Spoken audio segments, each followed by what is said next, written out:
Hey Waffle Gang, I do hope you're well. My name is Mark and today we're checking out some more relationship stories. And if you do love a Reddit story, why not consider hitting that like, subscribe, maybe that notification bell too. Let's crack on with today's first story.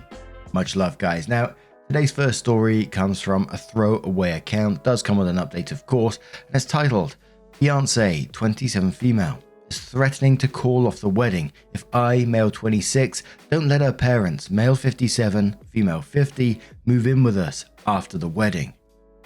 Obviously, this comes off as a rich people problem, but up until 5 months ago, I was still living in a one-bedroom apartment, working at a rather large supermarket retail store making $12 an hour, and going to be paying off college debt until I was in my 60s. My fiancée is still working her nursing job and we've been fully living together for 4 years. Some background into our relationship. We met 6 years ago. There were literally zero issues with us dating. When it came to some sort of conflict, we sat down, explained both of our sides like adults and generally fixed the problem. We've rarely gotten into arguments and have had the same end goals in life. Children, grow old together, die and be buried next to each other and have fun whenever we can. I've always had an incredibly distant relationship with her parents. When she introduced me to them, they both stated that they didn't like me to my face and thought I wasn't good enough. Her father even said, "Not in my lifetime," when I asked for his permission to marry his daughter, which I stated the only reason I was doing it was for an olive branch. My parents, on the other hand, love my fiancée. They scooped her up like she was one of us from the start, has never said anything bad about her in public, nor have they in private. She, at least in my parents' eyes, is the metaphorical second coming of Christ. During my grandfather's decline in health, I was the first one there. He just got old, and with being old comes complications. I stopped working my higher paying job to work retail to have more time to take care of him, because his other children were busy. This was a very stressful time in our relationship. I had just recently left my job, was not around often, and I myself was super stressed. Recently, I've began the slow move of everything over there. While we still have to live in our apartment until the lease agreement is up, there's nothing against the rules of me moving stuff. I brought it up to my girlfriend how taking care of my grandfather has really made me realize how important my family is, and that I wanted to know if it was okay for my parents to move into the new house with us. My dad could retire and my mum could spend the rest of her life relaxing, not stressing over bills and debt, because I can pay that off over time. I'm not insane enough to pay it all in one go. She expressed how that was an amazing idea and how she'd like her parents to move in as well. I laughed at the idea and asked if she was serious and why would I want to live in a house with people I don't like, nor want to interact with. She explained that this could be a good chance at us healing old wounds and making amends. I explained that not only do I not want to heal old wounds, if it was up to me, they wouldn't be coming to the wedding. Obviously, this was the wrong thing to say, and now she's given the ultimatum of let them move in or the wedding is off. While I can understand her side, I seriously do not want to interact with them in any capacity. They've tried numerous times to get her back with exes, lie about me, even spread a rumor about me being unfaithful. Until I pulled up real evidence of me being nowhere near where they said I was thanks to Google location. My fiancé knows all of this and still wants to try and rebuild a relationship with them. This past week I've been avoiding her with excuses/white lies. I've been meeting with accountants, lawyers, wedding venue people and jewelers. I've also been spending all-nighters at my grandfather's grave drinking with him and not getting back home until 4 a.m. To me, it feels like my grandfather is still the only person I can vent my deepest secrets and frustrations to. Which is why I've come to you, Reddit. I feel trapped. On one hand, I do not want to live with people I absolutely hate, and on the other hand, I do not want to lose the woman of my dreams. I want a third party's opinion on the matter, with no connection to me whatsoever, as I feel it's the best way to make a good judgment without people close to me influencing my choices. I'm more than willing to answer questions and know how this subreddit works because I too am a pizza-eating, pimple-popping Redditor myself. Now, I've got to say, if I was given this ultimatum in this situation, I'd be calling her out on it. I wouldn't want two people who's disrespected me, and what else have they done? They've both said they didn't like you to your face, that you wasn't good enough, and the father said not in his lifetime when you asked for permission to marry his daughter. They even spread rumors of infidelity. Why would you want to live with these people? And for your fiance to give you this ultimatum is incredibly disrespectful. We very rarely see ultimatums work out in situations, and this is one of them that would make me really seriously consider the relationship. I think that would be over from my point of view. But Reddit poster over 9,000 says, you are nuts at your age, and with a potential fresh marriage to even entertain as a joke the idea of your psycho in-laws mooching off you before the ink is even dry on the marriage certificate. Marianne says, the woman of your dreams would never allow her parents to be that vile to you and tolerate it. Look, my father liked my brother-in-law but did not want my sister to marry him. It was his situation and family he objected to. At the rehearsal, the officiant told my father, you say I give this woman or her mother, and I do. My father looked at my sister and said, what if I say I don't give this woman because I don't believe in this marriage? My sister looked at him straight in the eye and told him, then I walk down the aisle alone and give myself because I love him. Make no mistake, my father never badmouthed my brother-in-law before or after the wedding. He did talk to my sister once about his concerns before they were married. My sister never would have tolerated behavior like your in-laws have shown. My parents wouldn't have been that disrespectful to either of them. If your fiancé really loved you, she wouldn't have allowed it. She certainly would never ask you to ignore it and live with them. Take a long, hard look at your relationship. It's not as rosy and wonderful as you think. Edit. My father did walk her down the aisle and gave her away. Holy shit, I love a mini story within a story, but Ghost says she expects you to take care of people who hate you. You're not given to her demands. Honestly, I don't think you should get married to her because of the manipulation alone. Her parents are manipulative. Now you see where she gets it from. Red flags. Next commenter says, in quotes, my fiancé knows all of this and still wants to try and rebuild a relationship with them. Then says they are cruel to your face and have actively tried to break up your relationship, but your fiancé wants to be tight with them and move them in. This is a flat out deal breaker. I'm serious. You should end the relationship over this. Her job as your partner is to protect you from abusers, and instead she wants to force abusers into your life. She is utterly failing you as a partner. You need to be no contact immediately with her parents. You don't live with people that you are no contact with. If she chooses to have a relationship with them, fine, but it's not going to involve you, and it certainly won't involve your future kids, because if they can't respect you, they don't get to have a relationship with your children either. But honestly, you need to break up. Spend no time and just no mother-in-law to see how awful your future is going to be if you marry somebody who allows their parents to treat you like dirt. And one more comment from Polygon Man, who says your reactions, laughter and incredulity are completely 100% correct. Asking you to house and live with two people who hate you, tried to destroy your relationship and treated you like shit is laughable. It's ridiculous. By giving you this ultimatum, she already showed you where you rank for her. You don't matter. Your happiness and comfort in your own home doesn't matter. Call her bluff. And when she instantly turns around and changes her mind, which she 100% is going to do, tell her it's too late. Remember that she used an ultimatum about ending your entire relationship to manipulate you. You're probably the least trapped person here. You need to get into that mindset. So, OP kindly comes back to update the post, and they say this will be my only update post available for the subreddit. In the 48 hours since I've posted, that thing took off like a rocket ship. I'd like to start off by thanking everyone for their opinions. While the majority of you have told me to leave, others offered compromises, logical alternatives, and gave me questions I didn't even think to ask myself. I'll put a TLDR at the bottom, but I probably won't need it. I think this has been the longest 48 hours of my life, reading through comments, responding to them, having meetings in real life, and talking with my fiancé have really given me clarity on what my next choices in life are going to be. 1. I've postponed the wedding.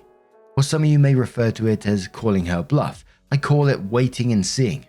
As of right now, we're really talking about how compatible we truly are, going over our goals in life again and talking in depth about the relationship we want with our in-laws if we got married. Apparently a lot has changed since the last time we talked about it. Before I got money, some of you called it. 2.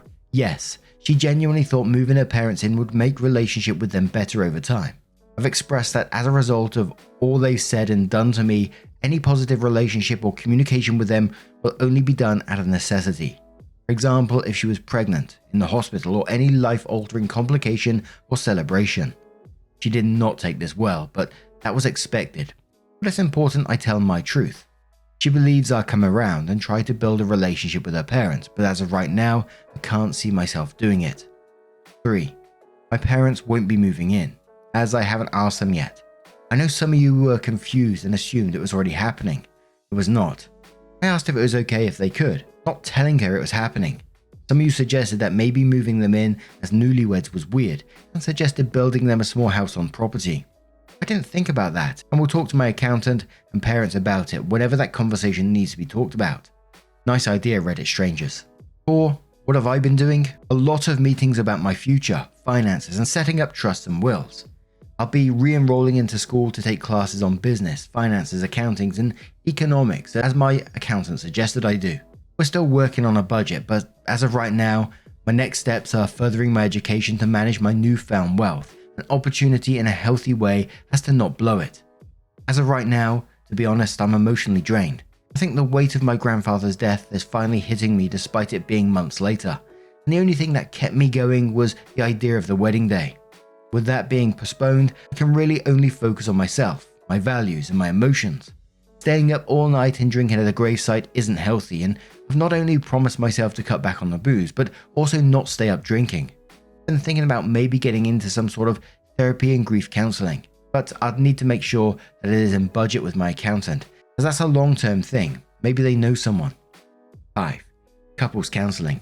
For those that suggested it, that's a wonderful idea. However, I'm not sure if I can move past her strange dependent relationship with her parents. Initially I thought I could, but with the rose-tinted goggles off, I'm starting to see a lot of red flags I'm not too confident a therapist and wedding can solve. We both have issues we need to work through, but right now, I'm not sure if we'd be working through them together. I know a lot of you said to drop the relationship, but I think after 6 years it's worth giving it a try to save it. Making a choice like that without trying to fix the problem seems silly, but I did expect a lot of those answers to come through. It's just how Reddit is. Just know that I know my worth, I know my values, and I'm not backing down. Maybe we won't work things out and the relationship will just end. Maybe things will work out and we can continue. At least for now, 48 hours later, it's too soon to tell. 6. As for the prenup, we haven't signed anything yet. A lot of you were really harping on the nice ring and fancy vacations once a year thing. While the vacations compromise is indeed concerning, the ring issue is something we've been having a conflict on for a while. My personal opinion before and now is that rings are overpriced, silly, and serve no significant purpose in a relationship. She says that they're an important symbol of love and commitment. The compromise to the prenup in regards to the ring was actually buy her a better ring than I already had, which sounds super predatory in those words, but it makes sense in my mind. She doesn't want a Titanic Heart of the Ocean style jewelry piece, just something a bit more noticeable. I probably should have elaborated on that in my original post, but hey, we all make mistakes. Which to some sounds like a gold digger mentality, but I know the price range of the ring she wants, and it's about the same range my dad spent on my mum's ring. It's something you'd see on a middle-class woman's finger. Nothing huge, nothing small, just enough, I guess. I still think they're just silly circles of metal and compressed dirt. There's not much to say. We sat down, talked for a while. I explained my side of things. She explained hers. She was upset I was postponing the wedding, but once she realized I wasn't going to fold, she agreed under the notion that it was best for our relationship to work on this before marriage. Right now, I'm taking a step back from her to clear the air and give us time to formulate what we want on our own. I've driven the 2 hours to the cabin. Thankfully, the internet people hooked that up yesterday. I've talked to my parents, not about them like moving in, but about the situation as a whole. Leaving out I went to the internet before I went to them. While my dad can't just abandon his job, he sends his love and support. My mum is currently making the 18-hour drive, so I wouldn't be alone by myself. I've gotten attempted phone calls from the in-laws within the last 24 hours, but I've watched them ring and went back to doing my everyday tasks like lawn work, meal prep, reading, binge watching Netflix. It's strange, but right now I feel happier alone right now than I do with Fiancee. Maybe it's some sign that it's not meant to be, or that I've finally been able to relax for the first time in years and have found comfort in solitude. Maybe I'm happy my mum is going to cook me my favourite dinner as a child to cheer me up. I think as of right now though, I have a lot of work to do, not only emotionally but also literally. I'm thinking about doing some telework just to still have a mainstream of income part-time, as I'll probably get bored of being jobless in about a week, and I need some hobbies. Now obviously OP needs to do what's best for them. They only truly know the intricacies of their own relationship, But the whole ultimatum thing is still ringing in my head on this one. But what about you guys? How do you feel about this? Where do you think this one could possibly go in the future? Let us know your thoughts down in the comments below.